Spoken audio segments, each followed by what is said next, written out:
जब से प्रत्याशियों की घोषणा की है बीजेपी और कांग्रेस ने, तब से राजनीतिक गलियारों में अलग अलग तरह की चर्चाएं चलने लगी हैं। कौन जीतेगा, कौन हारेगा, सब इस पर अपनी अपनी राय दे रहे हैं।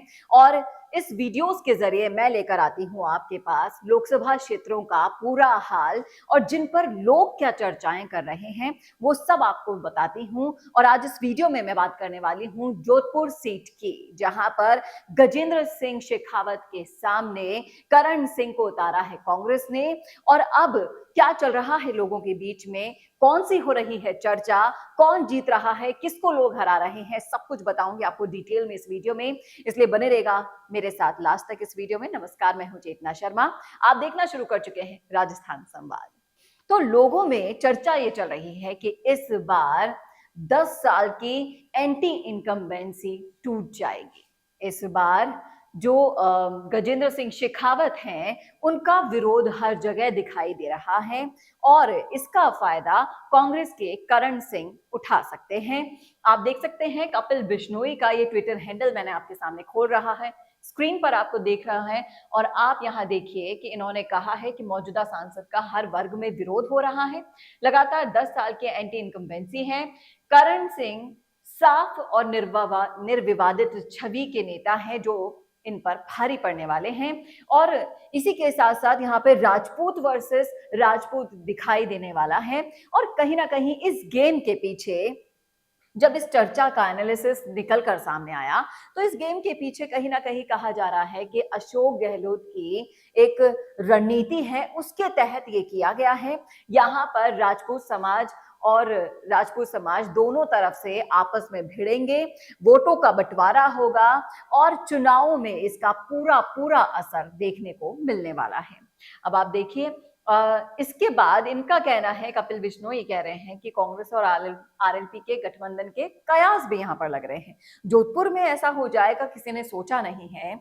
जहां कयास चल रहे थे वहीं पर पेच अटका हुआ है उम्मीदवारों के नाम की घोषणाओं पर, लेकिन जोधपुर में ये होगा, इसकी दूर दूर तक तो संभावनाएं और कहीं दिखाई नहीं दे रही, ये भाई साहब जरूर बोल रहे हैं। और दूसरी तरफ ये कह रहे हैं कि नरेंद्र मोदी जी की रैली भी कुछ नहीं बिगाड़ पाएगी। और इन्होंने अपने ये सुझाव रखे हैं यहाँ पर और पूछ रहे हैं कि ऐसा क्या होगा क्या नहीं। और इनको लोगों ने जवाब देते हुए बहुत कुछ कहा है। कुछ लोगों का कहना है, जैसे बीकानेर वाला है, इनके ट्विटर हैंडल से कहा गया है कि गजेंद्र सिंह शेखावत यहाँ पर जीत रहे हैं एक बार फिर से। और इन्हीं को जवाब देते हुए आगे अगर हम बढ़े तो यहाँ पर लोग अपनी अपनी राय रख रहे हैं। कुछ लोगों का कहना है कि मोदी जी से तो बैर नहीं है।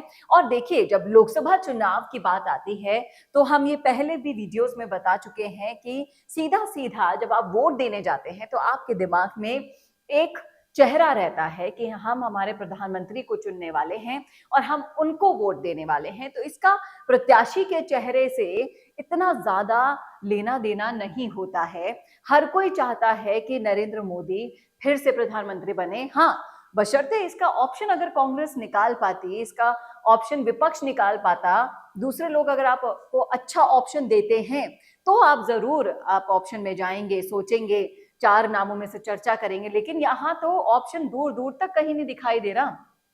और रही बात इसकी, तो मैं आपको जो बता रही हूँ वो ये है कि इस पे सोशल मीडिया पर यही चर्चा चल रही है अभी।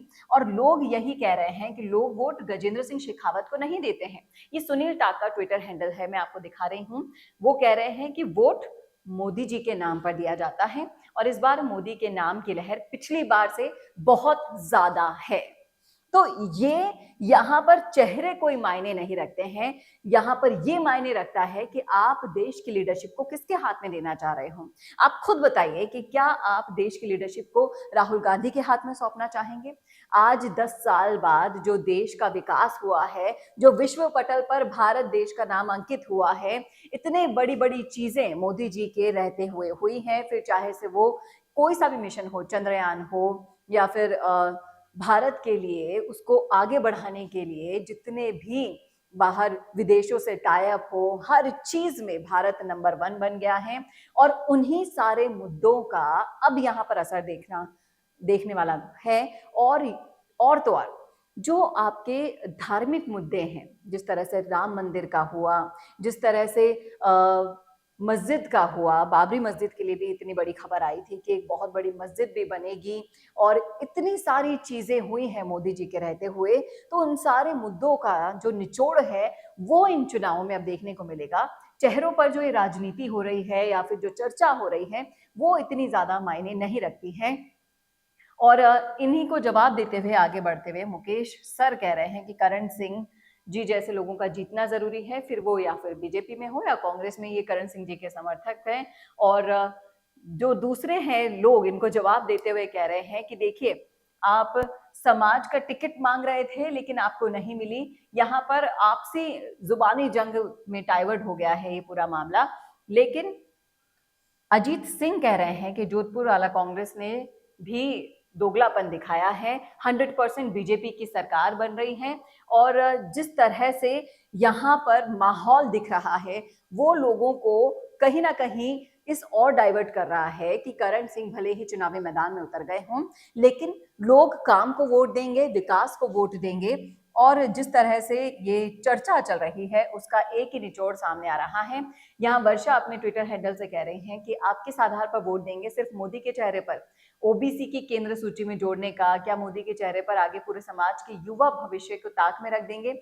चुनाव से पहले ही बहुत सारी ऐसी चीजें ये यहाँ पर मेंशन कर रही हैं जो कह रही हैं कि सिर्फ और सिर्फ चेहरे पर हम वोट नहीं देंगे, इनके लिए और भी सारे मुद्दे यहाँ पर राय रख रहे हैं। मद्देनजर इनको रखते हुए ये यहाँ पर वोट देना चाहेंगी।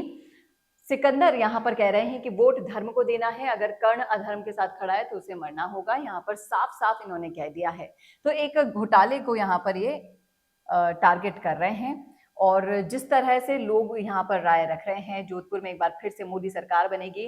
रामेश्वर रावत का कहना है कितना ही विरोध हो जाए, कितनी ही एंटी इनकम्बेंसी हो जाए, चुनाव तक सब सही हो जाएगा, ये इनका मानना है। तो ज्यादातर लोगों का यही मानना है। इस एनालिसिस के जरिए मैंने आपको जो बताने की कोशिश की है वो ये है कि जब से प्रत्याशियों के चेहरे आने शुरू हुए हैं वहां पर जातिवाद शुरू किया जा रहा है, जैसा कि जोधपुर में देखने को मिल रहा है, राजपूत वर्सेस राजपूत। लेकिन यहाँ पर जो सबसे बड़ी बात है वो ये है, सवाल भी है जो ये है कि आप अगर अपना प्रधानमंत्री चुनने जा रहे हैं देश का, तो उस ऑप्शन को ध्यान में रखते हुए वोट देने जाएंगे। और कोई भी ऐसा जिम्मेदार नागरिक नहीं होगा जो अपना वोट वेस्ट करने के लिए डाल के आएगा। बाकी तो सभी लोग समझदार हैं।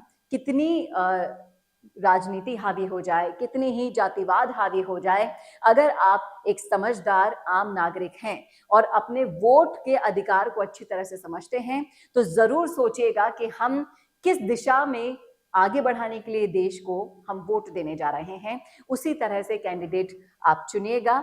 हम इन वीडियोस के जरिए आपके सामने लेकर आते हैं लोगों की राय। आप भी बताइए, अगर आप भी इसी लोकसभा क्षेत्र से आते हैं, आप बताइए कि आप क्या सोचते हैं। सब कुछ लिख डालिएगा कमेंट बॉक्स में, क्योंकि आपकी राय हमारे लिए बेहद मायने रखती है। और कैसा लगा वीडियो ये जरूर बताइएगा। अगर आप चाहते हैं कि किसी और लोकसभा क्षेत्र का भी हम ऐसे ही ग्राउंड रिपोर्ट लेकर आए, तो वीडियो के कमेंट बॉक्स में कमेंट करके जरूर बताइए। और ऐसे ही और वीडियोस के लिए देखते रहिए राजस्थान संवाद। नमस्कार। कोरोना सोल्टेक क्वालिटी, डेडिकेशन और कस्टमर सेटिस्फेक्शन को प्रायोरिटी पर रखते हुए हर इंडस्ट्री की इलेक्ट्रिसिटी में कॉस्ट सेविंग कराने और उन्हें रिन्यूएबल एनर्जी की ताकत देने के लिए लगातार काम कर रहा है। क्योंकि कोरोना सोल्टेक में हमारा मानना है कि देश के रिसोर्सेज को सस्टेनेबल बनाने के लिए जरूरी है कि हम सबका उसमें बड़ा कंट्रीब्यूशन हो। इसीलिए सोलर प्रोजेक्ट्स की टाइमली डिलीवरी करते हुए एक पार्टनर की तरह आपकी इंडस्ट्री को हम अपडेट करते हैं और हमेशा आपकी सर्विस के लिए तत्पर रहते हुए सोलर एनर्जी का पूरा पोटेंशियल आपको मिले, इसी दिशा में काम करते हैं।